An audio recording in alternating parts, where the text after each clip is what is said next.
I'm Paul Slepsky. I play drums.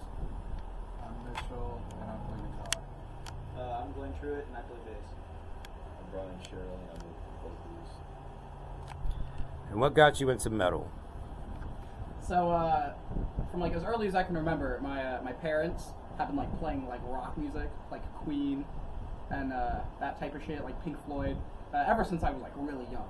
So I've had it ingrained back in there. My brother, when he was my age, he would like play like Kill 'Em All and like early Megadeth shit. So I've had that back in there. And then in like 2020 during COVID, I started playing a lot of Doom Eternal, and Mick Gordon's soundtrack is just like fucking great. That's some really like quality forward-thinking modern metal. So that that got me back into it. Yeah, and from there I started listening to like Metallica again and Megadeth again, and then from there it's just been like I've gone down the rabbit hole just super far. So now I'm into like fucking brutal death metal and like type shit. So Hell yeah. Yeah, mostly my dad. I have like a younger dad, so he was always playing like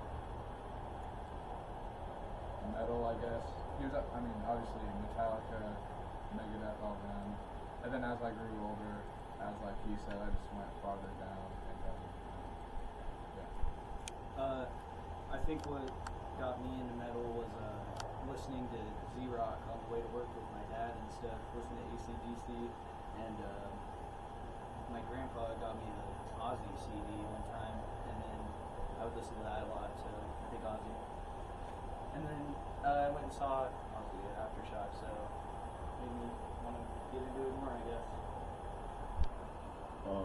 When I was a kid, my dad would show me bands like Iron Maiden, Metallica, and Slayer, and I would just listen to those as a kid, and then I was just lose connection with music for a little bit, and then I would get back into it and realize like there's heavier bands and just all together like better music, and I just really passionate about music ever since then. So, All right, my next question is, how did you guys form? all right, so basically, it was like November of 2022. I'm pretty sure. I met Brian at a show. It was like some fucking like gore grind or whatever. What was the band? I think it was Gorskin Coffin. Okay. Yeah. Anyways, that shit was fire. I met Brian. We practiced like once or twice, and then we met Glenn. Through an acquaintance of Brian's who I was interested in at the time, and she basically said that her friend was starting a band and needed a bass player, so I hit Brian up, and here we are. What are some first show stories? This is for everybody as well. Okay. Whichever ones that you think are fun or funny or... I think taking pictures of the more or less bassist chick was pretty fun. That was classic, yeah. And, Yeah.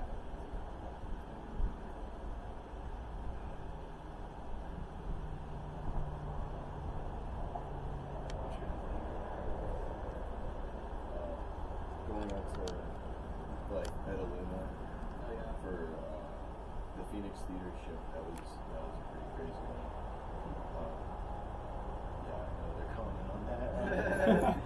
we What- weren't supposed to have a wall of death, but we had one anyway. Yeah. So wait, tell me more about that then. Like, how was that wall of death? Oh, it was sick. We like farted the roof. At like the end of every show, we have the song called Gluttony, and it's like this very like climactic, like cathartic moment that we like to have at the end of every set. So there's this like ambient part, right? It's like a do type shit, and then it goes into like a really like heavy part, and then people just like they wall of death, crowd kill, go so hard, yeah, absolutely iconic Crows moment. And so for that particular show, like that particular wall of death was just like the most memorable one, or? Yeah, the venue owner guy came up after us after we played and stuff, and was like, "You guys can't do that." He came up to me first, and I'm like, I don't know what I did, but okay. He's like, "Yeah, you guys can't do that, or else you won't be able to play here." He should have told us before we played, but whatever. He should have known before you put you guys on that it was going to be basically, you know what you're getting yourself into. So like, what was it like growing up a metalhead? Like we're all kind of like in a smaller town. What was it like? Your personal experiences, like in school or just in the neighborhood, and just things like that. Just kind of like, what were your early memories of just growing up as a metalhead in a small town? Or I think people called me emo a lot, which was interesting. Yeah. any other experiences? Well, okay, to be honest, I wasn't really into metal from ages like 5 to like 15. So, from that section, I was really, like, to be honest, I was really into, like, dubstep, like, EDM and shit. Like, shout out to, like, Spag Haiti, or, like, I don't know, like, Excision, or, you know, so. How about you?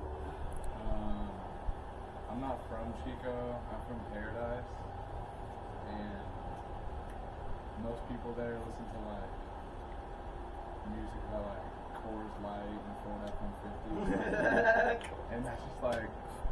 So yeah, I got called emo a lot, and just didn't listen to the same shit as everyone else. Anyone else? How was it listening to metal growing up? I think a lot of people would complain when I put on some heavy shit. They'd be like, what is this? I don't really have It's it. just noise. I don't want to listen to that. Yeah. Let's see. Hold on. So then, what are your favorite places to play locally? Naked Lounge for sure. We put on so many shows, like 7 or They're something. always good. They're Yeah. really good. For sure. Their lighting and everything. It's just What was the other one? the day room is a good spot too. The day room. Yeah. Definitely. And what inspired you, or who inspired you to play? Ryan Martini of Mudvayne, bassist of Korn. There's a good bassist in Sepultura. So it's a really good band. I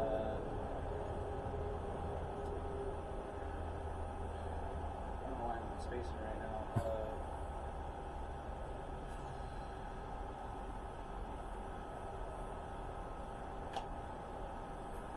I can't remember his name.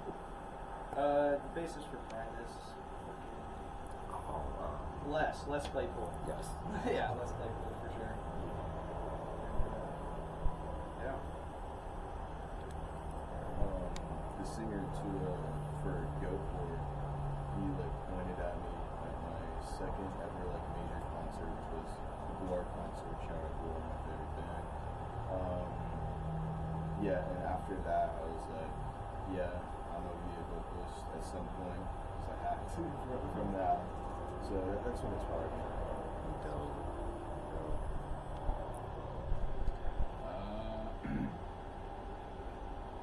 My dad plays guitar, so him, and he showed me Pantera at a very young age, so obviously like that Daryl. Definitely. He showed me like videos of him, and I always thought he was cool as fuck, like that Daryl. I kind of hate to say it, but like Lars from Metallica, he yeah, I know, I'm sorry, but yeah, First one you say?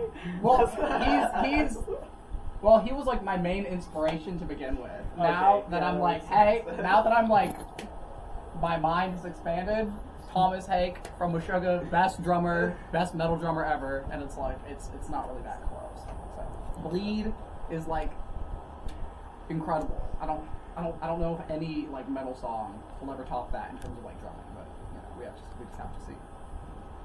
Without a doubt, for sure. That's the song that made me a Meshuggah fan, to be honest. For sure.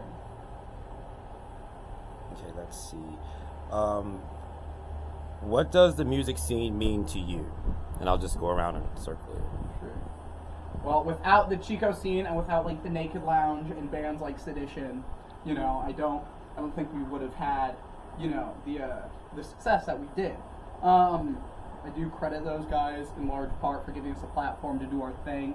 I think that we're pretty like inaccessible heavy music, so you know, having these, you know, larger, I guess like, I don't know, larger groups or whatever, yeah, give us a hand has been useful, I think. Gotcha. Sorry, what was the question? What does the music scene mean to you?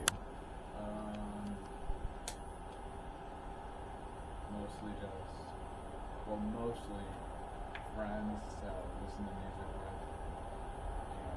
And, I mean, I never really went to a show and, like, I don't know. I liked everybody at the show, basically. I never, like, walked into a show and didn't like something. It's just, like, a big friend group that likes music. Gotcha. For me, I'm a juggalo, so it's all about family and shit, you know. Juggalo for life. Yeah, family, community, you know. Everybody supports each other band-wise, and the Naked Lounge puts on shit for all these local bands, which is great. And just, it's all local stuff, you know. That's what it's all about. To me personally, it's like just an accumulation of people with like a similar mindset. And just like a similar taste in music to just come together when like we kind of been cast out from the baseline, I guess. So I guess that's what it means to me. Awesome. And my next question is, what do you suggest people do to keep the music scene here alive and active? Shit, just play music. Yeah. Pretty much. Just reach out more, try to get more people involved in this shit. I'm thinking like, post more music, play more shows, create more bands. There's like Smaller bands. support smaller bands. Exactly, so true. There's there's like infinite room for like innovation, and I do think that Chico as a scene, we actually I've been realizing we have a fairly like unique sound, and I think that there's a lot that can be done within that sound, and I think the only way we're gonna like truly like see its full potential is if we keep like making great music. Gotcha. All right. Any suggestions on how to keep the music scene alive and active? Yeah, I agree. Just more music, more shows, more people. All right. Awesome.